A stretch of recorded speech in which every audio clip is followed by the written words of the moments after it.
Hello children, I am your Babita ma'am coming with a new chapter from your class 6 science book, that is fiber to fabric. It is a chapter of chemistry.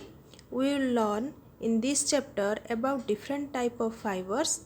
Fiber means cloth, and how we get this fiber from yarn and how we get yarn from different material. So first we will discuss that when you notice in your surrounding, you can see different type of fabrics. Okay, you can find that bed sheet, blankets, cottons, tablecloths, towels and dusters, which were made up of from different kind of fabrics.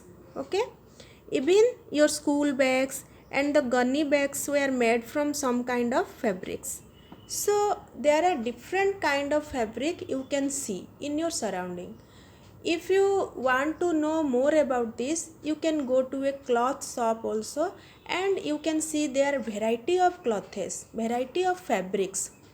Some are cotton, some are synthetic, some are woolen, some are silk, some are polyester. So you can see different type of fabrics in your surroundings. Then what is the fabric? Fabrics means the cloths. The cloths. Okay, fabric means the cloths.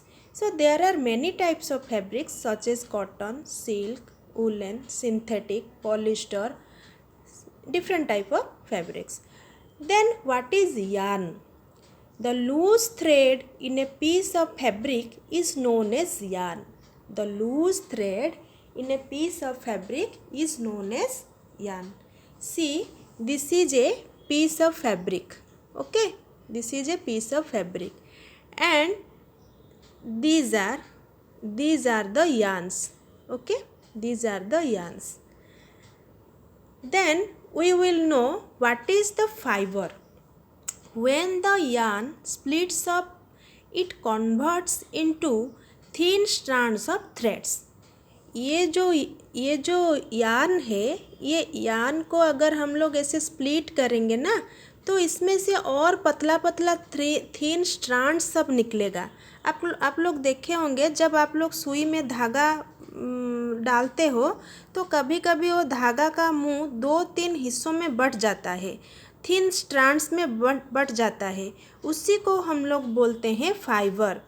Okay, yarn हो गया धागा, और धागा को जब हम लोग split करते हैं तो उसमें से और पतला पतला स्ट्रैंड्स निकलता है, उसको हम लोग बोलते हैं fibre. So these thin strands of thread that we see are made up of still thinner strands called fiber. Fabric are made up of yarns and yarns are further made up of fibers. तो fabric yarn से बनता है और yarn further fibre से बनता है. सो ये जो क्लॉथ से निकला हुआ है, ये है यार्न, और इसको अगर हम लोग ऐसे स्प्लिट करेंगे ना तो ये और थिनर, इसमें अच्छा से मालूम नहीं चल रहा है, अगर आप इसको और स्प्लिट करेंगे तो इसमें से और पतला पतला पतला पतला रेशा निकलेगा, उसको बोलते हैं फाइबर. ये देखो मैं यार्न से, ये देखो ये फाइबर भी निकाली हूँ, यार्न से फाइबर भी निकला है.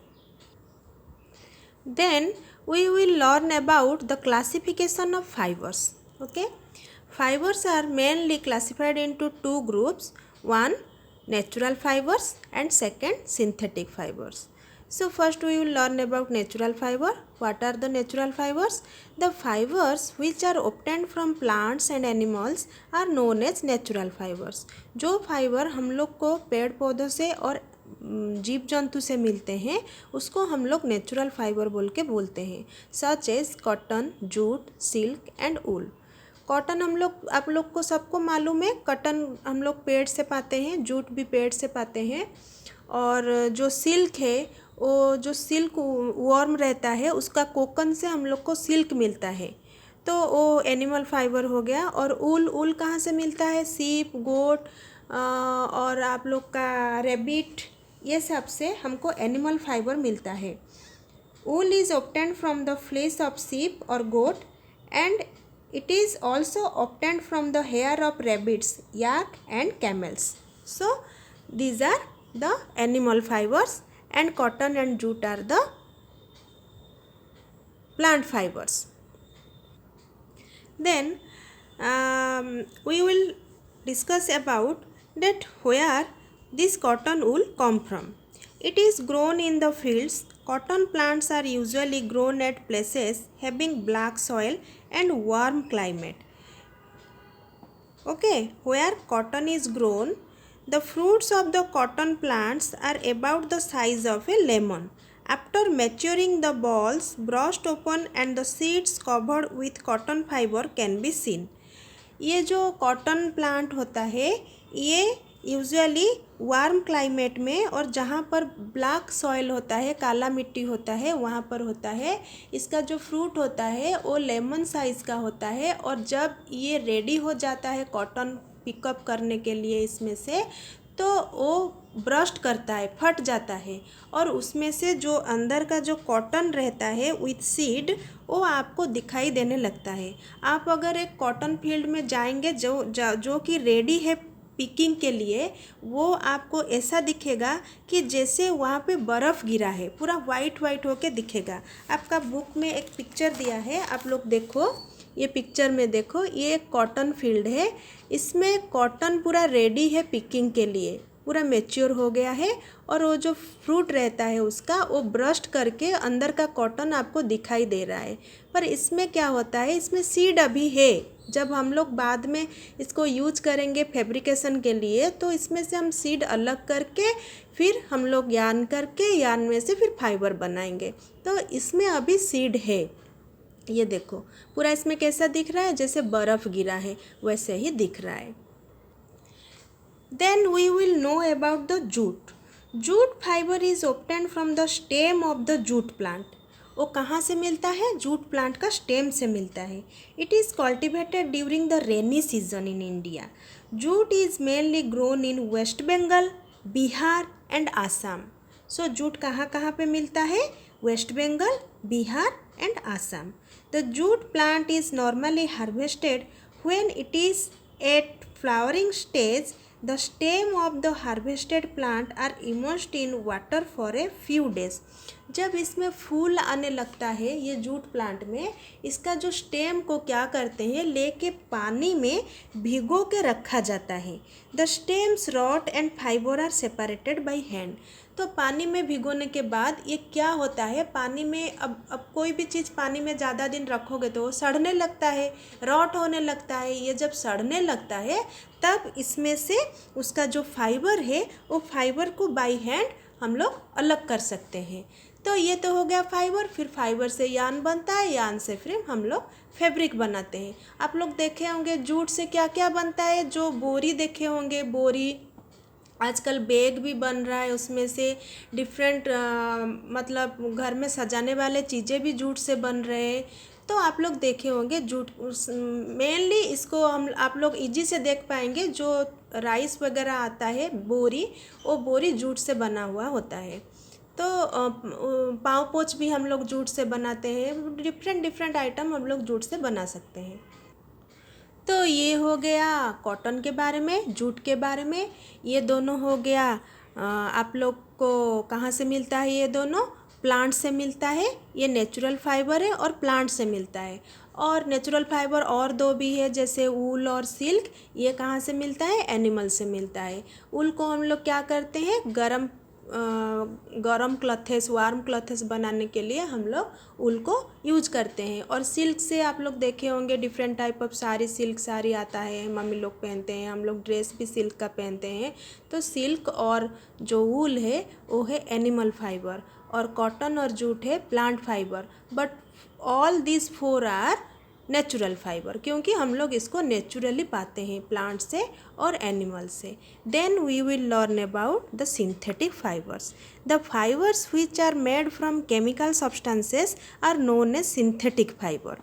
केमिकल सब्सटेंस से जो फाइबर बनाते हैं उसको हम लोग सिंथेटिक फाइबर बोल के बोलते हैं. For example polyester, nylon, acrylic, different type of fabric which are made by the chemical process. Okay, तो these fiber are known as synthetic fiber. बहुत दिनों तक क्या हुआ, हम लोग नेचुरल फाइबर को यूज किए, धीरे धीरे क्या हुआ, हम लोग धीरे धीरे रिसर्च करके केमिकल से भी फाइबर बनाना शुरू कर दिए, जो कि हम लोग को प्लांट और एनिमल से नहीं मिलता है बल्कि कुछ केमिकल से हम लोग को मिलता है, उसको सिंथेटिक फाइबर बोल के बोलते हैं. फॉर एग्जांपल आपको मैं क्या क्या बोली, polyester, nylon, acrylic. Okay, then we will know about some processes used in making yarn and fabric. One process is ginning. What is ginning? From the cotton balls, cotton is usually picked by hand. Fibers are then separated from the seeds by combing. This process is called ginning. जब वो जो cotton का पेड़ में जो fruit होता है वो बॉल जैसे होता है, उसको कॉटन बॉल बोल के बोलते हैं. वो जब हम लोग पेड़ से तोड़ते हैं तो यूजुअली हम लोग बाई हैंड उसको तोड़ लेते हैं, पर जब उसमें से हम लोग फाइबर को अलग करते हैं, उसमें हम लोग क्या करते हैं, उसमें क्या होता है, कॉटन के साथ उसका सीड्स भी रहता है, तो सीड्स को अलग करने के लिए हम क्या करते हैं, उसको कॉम्बिंग करते हैं. तो वो जो कॉम्बिंग करते हैं उस प्रोसेस को गाइनिंग बोल के बोला जाता है. इस गाइनिंग में क्या होता है, कॉटन और सीड्स सेपरेट हो जाते हैं. Ginning was traditionally done by hand. ये ट्रेडिशनली हैंड से किया जाता था, पर this days machines are also used for ginning. But आजकल क्या होता है, मशीन्स भी हम लोग यूज़ करके गाइनिंग कर रहे हैं. Then we will know about the process spinning. Spinning क्या है? The process of making yarn from fibres is called spinning. Fibre से यार्न, धागा बनाने का जो प्रोसेस है उसको बोलते हैं spinning. In this process fibres from a mass of cotton wool are drawn out and twisted. इसमें क्या किया जाता है, बहुत सारा कॉटन से हम लोग क्या निकालते हैं, फाइबर्स निकालते हैं. In this process fibres from a mass cotton wool are drawn out and twisted. वो जो कॉटन वूल रहता है, कॉटन बॉल्स रहता है, उसमें से फाइबर्स निकाल के उसको ट्विस्ट, मोड़ा जाता है. This brings the fibre together to form a yarn. इसमें क्या होता है, जब फाइबर को ट्विस्ट किया जाता है और ट्विस्ट होके फाइबर मिल जाता है, वो फाइबर पूरा एक दूसरे से मिल जाता है और उसमें से हम लोग को यार्न मिलता है. क्या मिलता है? यार्न मिलता है. यार्न मतलब धागा मिलता है. सो फाइबर को स्पिनिंग के प्रोसेस में ट्विस्ट किया जाता है जिससे कि वो मिल के धागा बनाता है. A simple device used for spinning is a hand spindle also called takli. देखो ये आपका बुक में दिया है, ये है टकली. क्या है ये? टकली. इसको हम लोग हैंड स्पिंडल बोल के भी बोलते हैं. हैंड स्पिंडल, टकली. Another hand operated device used for spinning is charkha. और एक हाथ से ही चलाया जाने वाला एक स्पिनिंग डिवाइस, स्पिनिंग मशीन क्या है? ये चरखा. आप लोग देखे होंगे, गांधी जी इसको यूज करते थे, चरखा. इसमें से भी हम लोग फाइबर से यार्न बनाते हैं. क्या किया जाता है, कॉटन को इसमें ट्विस्ट किया जाता है जिससे कि यार्न निकलता है, धागा निकलता है. सो जो फाइबर से यार्न बनाने का प्रोसेस है, उसमें कुछ मशीन का यूज करके हम लोग वो यार्न बनाते हैं, उसको स्पिनिंग बोल के बोला जाता है. Spinning of yarn on a large scale is done with the help of spinning machine. तो पहले क्या होता था, कम मात्रा में हम लोग ये सब निकालते थे तो हैंड मशीन से हो जाता था, पर आजकल लार्ज स्केल में हम लोग करते हैं जिसके लिए हम लोग स्पिनिंग मशीन का यूज करते हैं. तो the process of making yarn from fibre is called spinning. जिस प्रोसेस में फाइबर से यार्न बनाते हैं उसको स्पिनिंग बोल के बोला जाता है. उसमें हम लोग चरखा और टकली ये सब यूज करते हैं. इसमें क्या किया जाता है, फाइबर को ट्विस्ट करके मोड़ा जाके उसमें से हम लोग धागा निकालते हैं, यार्न निकालते हैं। Okay, then we will know about yarn to fabric. हम लोग यार्न से फैब्रिक कैसे पाते हैं। अभी तक क्या आप लोग जान गए। पहले तो आप लोग को फाइबर मिला, जैसे कॉटन बॉल से कॉटन, ये है फाइबर। उसमें से फिर आप लोग धागा निकाले, यार्न निकाले, फाइबर से यार्न निकाले। अभी यार्न से फैब्रिक कैसे बनेगा आप लोग देखो। The two main process by which fabric are made from yarns are weaving and knitting. So there are two main process by which we get fiber from yarn. That two process are weaving and knitting. First process is weaving. The process of arranging two sets of yarns together to make a fabric is called weaving. जिस process में धागा को सजा के, arrange करके, मिला के उसमें से कपड़ा निकाला जाता है, उसको वीविंग बोला जाता है। Weaving of fabric is done on looms. So ये किस में किया जाता है। Weaving of fabric is done on looms, जिसको हम लोग जैसे हैंडलूम आप लोग सुने होंगे। हैंडलूम मतलब जो लूम को हम लोग हाथ से चलाते हैं और फैब्रिक निकालते हैं, उसको हैंडलूम बोला जाता है। लेकिन आजकल बहुत सारा लार्ज स्केल में हम लोग फैब्रिक निकाल रहे हैं, तो इसके लिए हम लोग क्या करते हैं, the looms are either hand operated और पावर ऑपरेटेड। आजकल हम लोग पावर ऑपरेटेड लूम भी यूज करते हैं। जो हैंड ऑपरेटेड है उसको हैंड लूम बोलते हैं, पर आजकल हम लोग मशीन भी यूज कर रहे हैं इसके लिए, जिसको कि पावर ऑपरेटेड लूम्स बोलते हैं। लार्ज स्केल के लिए हम लोग पावर ऑपरेटेड लूम्स यूज करते हैं।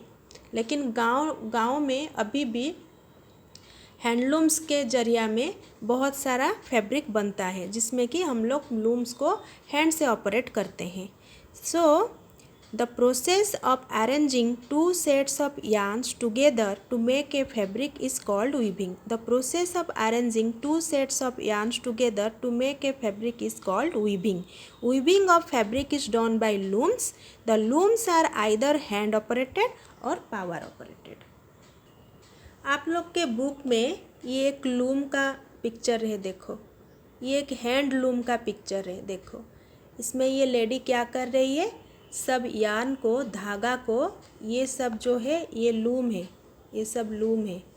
इसमें धागा को सजा के उसके बाद वो फैब्रिक बना रही है, ये है हैंड लूम। और आजकल हम लोग पावर ऑपरेटेड लूम्स मशीन्स भी यूज कर रहे हैं। Then we will study about knitting. In the process of knitting, a single yarn is used to make a piece of fabric. Socks and many other clothing items are made up of knitting fabrics. Knitting is done by hand and also on machines. इसमें क्या होता है, एक single धागा से पूरा एक piece of fabric बनाया जाता है। जैसे सॉक्स और आप लोग का वुलन क्लॉथेस होता है, वो सब ये सब नीटिंग प्रोसेस में बनाया जाता है, जिसमें कि हम लोग जो छोटे छोटे मात्रा में होते हैं उसको हाथ से बनाते हैं, और जो लार्ज क्वांटिटी में होता है उसके लिए मशीन्स यूज करते हैं। ये आप लोग देखो एक पिक्चर दिया है, ये है नीटिंग का। आप लोग देखे होंगे मम्मी लोग भी घर में ऊल धागा से, एक ही धागा से पूरा स्वेटर बना लेते हैं, तो इसको नीटिंग बोलते हैं। अगर एक धागा इसमें से लूज हो गया, आप लोग खींच दोगे ना, तो पूरा ये जो ड्रेस है पूरा लूज होके ओपन होके खुल जाएगा, तो इसको हम लोग नीटिंग बोलते हैं। तो this is all about yarn to fabric. Yarn to fabric दो प्रोसेस है, एक वीविंग और एक नीटिंग। देन हम लोग जानेंगे हिस्ट्री ऑफ क्लॉथिंग मटेरियल्स। हमारा जो क्लॉथिंग मटेरियल्स है उसका हिस्ट्री क्या है। पहले लोग क्या पहनते थे, पहले लोग क्या कपड़ा पहनते थे, नहीं, पहले लोग पेड़ का छिलका और जो बड़े बड़े पत्ते होते हैं वो पत्ते, ये सब को पहन के रहते थे। In those times, people used to wear the bark and big leaves of trees. और animal skins and fur to cover themselves. Animal का स्किन को भी वो लोग यूज़ करते थे, फर को भी वो लोग यूज़ करते थे, किसके लिए? अपने बॉडी को ढकने के लिए। तो पेड़ का छिलका, पेड़ का बड़े बड़े पत्ता, एनिमल का स्किन, फर, ये सब को यूज़ करते थे। After people began to settle in agricultural communities they learned to weave twigs and grass into mats and baskets. धीरे धीरे जब वो लोग कम्युनिटी मतलब ग्रुप करके रहने लगे, एग्रीकल्चर शुरू करने लगे, तब उन लोग क्या किए? ट्विग्स, ट्विग्स आपको मालूम है? तिनका, तिनका और घास, ग्रास, ये सब से वो लोग धीरे धीरे मैट्स, बास्केट, ये सब वो लोग बनाने लगे, वीव करने लगे। तो धीरे धीरे उन लोग क्या किए? भाइन्स, एनिमल फ्लीस और hair were twisted together into long strands. Vine आप लोग को मालूम है, जैसे ग्रेप भाइन होता है, वो भाइन से, एनिमल फ्लीस से और हेयर से वो लोग क्या किए? उसको ट्विस्ट करके लॉन्ग स्ट्रैंड्स, धागा जैसे बनाए।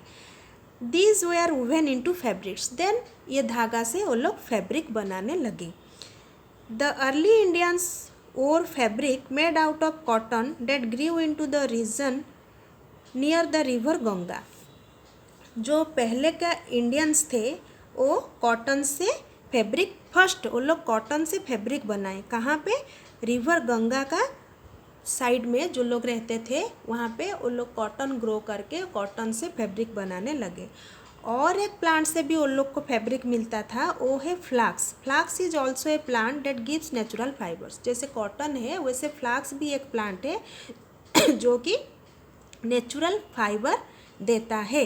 इन ancient Egypt cotton as well as flax were cultivated near the river Nile and were use to making fabrics. Ancient Egypt में कॉटन और फ्लाक्स नाइल रिवर के साइड में वो लोग कल्टिवेट करते थे, जिसमें से कि वो लोग फैब्रिक बनाते थे। In those days stitching was not known. उस टाइम फैब्रिक तो बना लिए पर वो लोग को स्टिचिंग मालूम नहीं था, सिलाई मालूम नहीं था, वो लोग ऐसे ही पहनते थे वो कपड़ा को। अभी भी हम लोग कितना कपड़ा है जिसको ऐसे ही बिना स्टिच किए, बिना सिलाई किए हम लोग पहनते हैं। जैसे आप लोग एग्जाम्पल देती हूँ मैं, साड़ी, धोती, लुंगी, टर्बान, ये सब क्या है? Unstitched piece of fabric. Sari हम लोग ऑन स्टिच करके, स्टिचिंग नहीं करके पहन सकते हैं। लुंगी, धोती, टर्बान, गमछा, ये सब हम लोग विदाउट स्टिचिंग पहन सकते हैं। तो उस टाइम में भी उन लोग को स्टिचिंग मालूम नहीं था, उन लोग वैसे ही कपड़ा को पहनते थे। पीस ऑफ जो फैब्रिक बनाते थे वो फैब्रिक को छोटे छोटे पीस में कन्वर्ट करके अलग अलग हिस्से को ढकने के लिए उसको खाली ड्राप कर देते थे, उसको खाली उसके ऊपर ड्राप कर लेते थे। वो लोग उसको स्टिच करके नहीं पहनते थे। लेकिन धीरे धीरे क्या हुआ? स्विंग नीडल का इन्वेंशन हुआ। जब स्विंग नीडल का इन्वेंशन हुआ तो धीरे धीरे वो लोग कपड़ा स्टिच करने लगे। और आजकल तो आप लोग देखे होंगे वेराइटी ऑफ स्टिचिंग क्लॉथेस हम लोग पहन रहे हैं। तो धीरे धीरे ऐसे पहले वो लोग छिलका पहनते थे, पत्ता पहनते थे, एनिमल का स्किन पहनते थे, फर पहनते थे। धीरे धीरे क्या किए? ट्विग, ग्रास, भाइन्स, ये सब को वो लोग ट्विस्ट करके उसमें से यान बना के फैब्रिक बनाए। फिर फैब्रिक बनाने के बाद उन लोग को स्टिचिंग मालूम नहीं था, उन लोग क्या किए? उसको खाली अपने बॉडी पे ड्राप करके रखते थे, खाली उसको वाइंड अप करके रखते थे, उसको स्टिच उनको मालूम नहीं था स्टिचिंग। तो ऐसे ही वो फैब्रिक का पीस को अलग अलग हिस्सा को वो लोग ढकने के लिए खाली यूज़ करते थे। धीरे धीरे जब वो लोग नीडल का इन्वेंशन किए, स्टिचिंग नीडल का, तो धीरे धीरे वो लोग कपड़ा स्टिच करके पहनने लगे। लेकिन अभी भी अनस्टिच कपड़ा हम लोग पहनते हैं, जैसे साड़ी, धोती, लुंगी, टर्बान, ये सब। So this is all about the history of clothing material. So बच्चों, फाइबर टू फैब्रिक ये चैप्टर यहाँ पे मैं ख़त्म करती हूँ। अगर आप लोग को अच्छा लगा तो प्लीज़ मेरे वीडियो को लाइक कीजिए और मेरे चैनल को अगर अभी तक सब्सक्राइब नहीं किए हैं तो सब्सक्राइब कीजिए। Bye children.